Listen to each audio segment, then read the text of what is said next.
Today we will understand how the banking systems work. Look, in the last presentations we talked about how the banking systems work. The people has the money and the surplus money people deposit in the banks. हमने कहा था लोगों के पास जब पैसा होता है, इतना पैसा था, इसमें से लोग क्या करते हैं, अपनी सरप्लस मनी बैंक के पास रखते हैं, कुछ अपने खर्चे के लिए उसको रख लेते हैं, एंड जिनको जरूरत होती है वो बैंक से पैसे निकालते हैं. तो बैंक का ये मैकेनिज्म काम कैसे करता है exactly today we will understand कि how modern banking system works. Look, you have the 100 rupees depositors. Deposit का मतलब हुआ जो बंदा बैंक में पैसे जमा करने जा रहा है, ही और सी हैज़ 100 रुपीज़, और आप बैंक में पहुंचे, आपका bank state bank of India branch Nanak बता.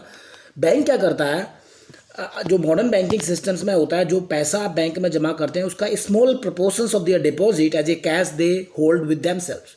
So once you deposit 100 rupees to a particular bank deposit only 15 rupees to itself, that is hold within क्यों, to pay to the depositors who might comes to withdrawal money from the bank at a given day. आपने 100 रुपये जमा किए, ऐसे बहुत सारे रहे, किसी अंकल ने कल भी किए थे, परसों भी किए थे, तो उनका जो डिपॉजिट है वो उसको लेने आ सकते हैं, तो 15 रुपीज़ बैंक उसके लिए अपने पास रखता है.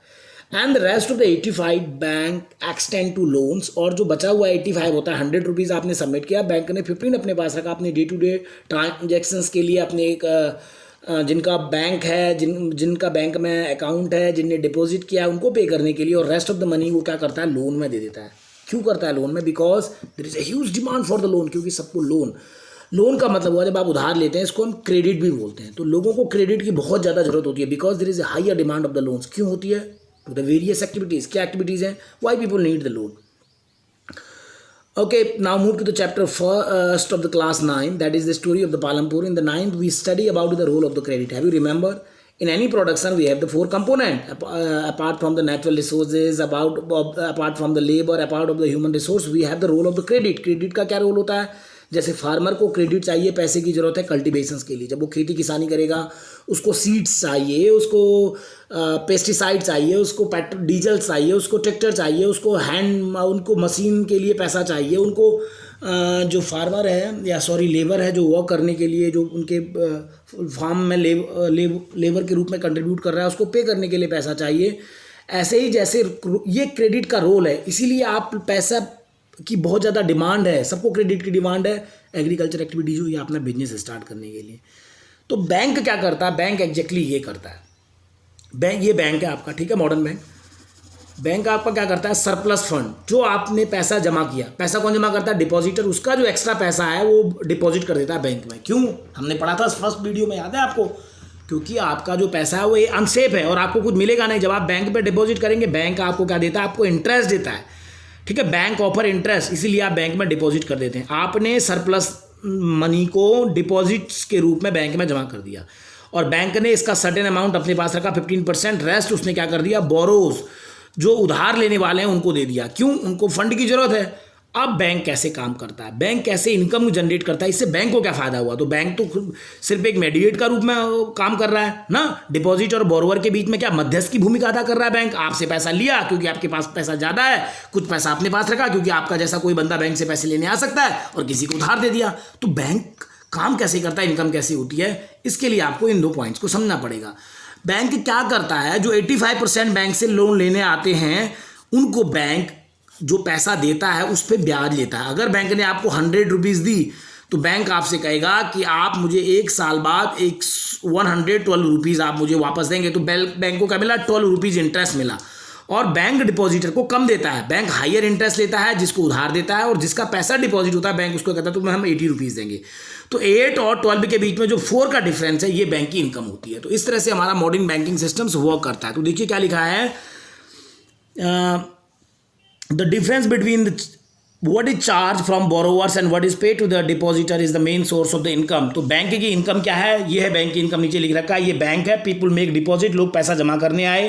People make withdrawal and gets interest, और लोग पैसा निकाल लेते हैं जब जरूरत होती है, इसके बदले में उनको इंटरेस्ट मिलता है. ये बोरोवर्स हैं, देखो उधार लेने आए हैं, लोग लोन लेते हैं, people repay loan with the interest. सिर्फ लोन लेते ही नहीं है, क्रेडिट लेते ही नहीं है, वो उसके बाद क्या करते हैं, उसका इंटरेस्ट देते हैं। तो होता क्या है कि जो ये इंटरेस्ट रेट होता है ये हायर होता है रादर देन जो डिपॉजिटर को दिया गया इंटरेस्ट रेट होता है।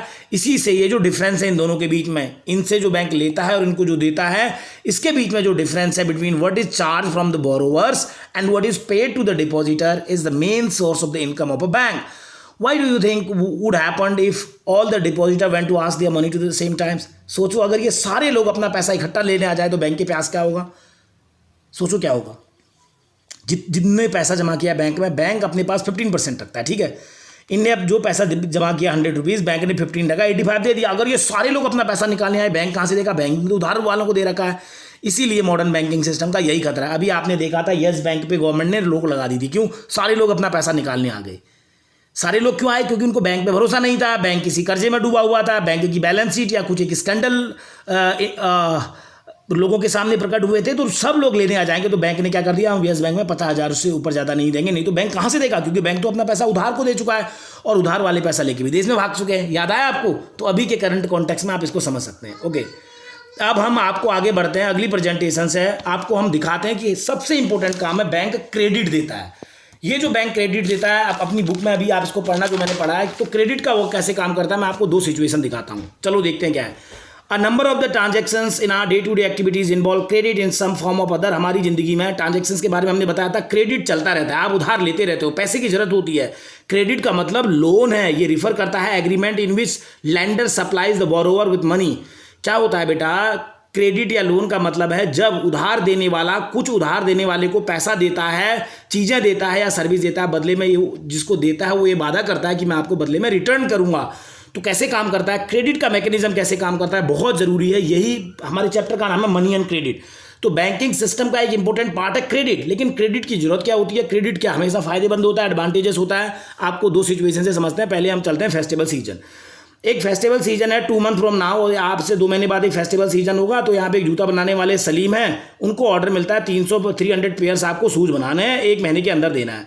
अपने प्रोडक्शन को पूरा करने के लिए सलीम अंकल क्या करते हैं, कुछ एक मजदूरों को बाजार से हायर कर लेते हैं कि वो स्टिच करेंगे, पेस्ट करेंगे, जूता बनाते होंगे पहले, और इसके लिए उनको रॉ मटेरियल कच्चा माल खरीदना पड़ता है। अपने इस खर्चे के पूरा करने के लिए वो लोन लेते हैं जो जगह से। क्यों? क्योंकि प्रोडक्शन करना है, प्रोडक्शन के लिए क्रेडिट की जरूरत है। मैंने आपको बताया था कि किसी भी प्रोडक्शंस के लिए, बिजनेस को स्टार्ट करने या कल्टीवेशंस के लिए आपको क्रेडिट की जरूरत होती है। रोल ऑफ द क्रेडिट है। तो क्या किया सलीम अंकल ने? क्या कर दिया? क्रेडिट ले लिया। क्रेडिट कहाँ से लिया? पहला तो उन्होंने लेदर सप्लाई वाले से लेदर ले लिया।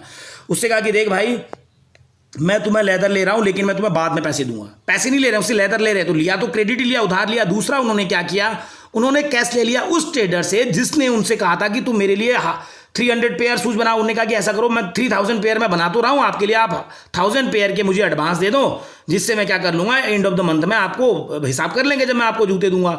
तो इसी तरह से क्या हुआ, मंथ के एंड में सलीम ने क्या कर दिया, अपना ऑर्डर दे दिया, उसको मुनाफा हो गया। इस तरह से क्या हुआ, और उसने जो जिससे पैसा लिया था वहाँ तो शूज वाले को दे दिया, वहाँ चमड़े वाले को दे दिया। इस केस में हमें क्या दिखता है, Salim obtain credit to meet the working capital need of the production. जो वर्किंग कैपिटल की जरूरत थी प्रोडक्शन में, उसके लिए सलीम ने उतार लिया, और यह क्रेडिट मदद करता है उनके ऑनगोइंग खर्चे के लिए। इस तरह से हम देखते हैं क्रेडिट बहुत इंपॉर्टेंट रोल अदा करता है। तो ये एडवांटेज है क्रेडिट का। दूसरी सिचुएशन जो डिसएडवांटेज दिखाती है, मैं दिखा रहा हूँ नेगेटिव इंपैक्ट क्रेडिट का क्या हो सकता है। ये स्वप्ना है, ये फार्मर है, ये क्या उगाती है, मूंगफली उगाती है। तो इसने क्या किया, इसके लिए लोन लिया इसने मनी लैंडर से। उसने कहा कि चलो मैं फसल लगा रही हूँ, मैं आपको दे दूंगी। लेकिन क्या हुआ, उसकी फसल पे पेस्ट ने हमला कर दिया, ठीक है, उसने कीड़ों ने हमला कर दिया, उसकी फसल खराब होने लगी। तो उसने क्या किया, बाजार से बहुत ज़्यादा महंगे पेस्टिसाइड उधार ले लिए। लेकिन पेस्टिसाइड लेने के लिए उसने मनी लैंडर से उधार लिए, लेकिन फिर भी फसल अच्छी नहीं हुई, वो उधार में फंस गई। अब क्या होता है, अगली बार जब उसको फसल उगानी थी, फिर उसने फ्रेश लोन लिया, पहले का दिया नहीं था, लेकिन इस बार भी उसकी इतनी इनकम नहीं हुई कि पहली 2 बार का लोन दे सके। अब वो उधार में फंस जाती है, उसको अपनी ज़मीन बेचनी पड़ी। देखा आपने स्वप्ना के केसेस में क्रेडिट जहाँ एक तरफ एडवांटेजेस के सिचुएशंस था, इस सिचुएशंस में सलीम के पास, सपना के पास क्या हो गया, क्रेडिट को हम देख रहे हैं, क्रेडिट आपका नेगेटिव रूप में यहाँ पे दिख रहा है। तो इस सिचुएशन में हम क्या देखते हैं, रूरल एरियाज में हम देखते हैं मेन डिमांड है क्रेडिट की क्रॉप प्रोडक्शंस। फसल उगाने के लिए आप यूज करते हैं, और उसके लिए फर्टिलाइजर जो मैंने बताया, सारी चीज़ों में repayment of to the loan is crucially dependent on the income of the farming. तो आप पेमेंट, उधार क्रेडिट जो आपने लिया आप उसको रीपेमेंट कर पाएंगे नहीं कर पाएंगे, आपके इनकम पे डिपेंडेंट होता है। तो यहाँ पे लिखा है क्रेडिट इंस्टीट्यूट ऑफ हेल्प। और दूसरे केस में आपने देखा स्वप्ना के केस में उसको उसकी कंडीशन इंप्रूव करने की जगह क्रेडिट ने उसको और वर्सअप कर दिया और बुरी कंडीशन पे कर दिया। तो इस तरह से वो डेट ट्रैप में फंस गई, DEBT डेट बोलते हैं, बी साइलेंट, डेट ट्रैप में फंस गई। और क्रेडिट ने उसको क्या कर दिया, पुश कर दिया बोरोवर को ऐसी सिचुएशन में जहां से रिकवरी बहुत ही मुश्किल है। तो आपको टास्क ये मुझे करना है, 1 आवर के अंदर आपको मुझे भेजना है, जब भी आप वीडियो सुने, fill in the blanks, why did they need credit. Salim और स्वप्ना को क्या क्रेडिट क्यों जरूरत था, याद है, प्रोडक्शन के लिए या कल्टीवेशन के लिए।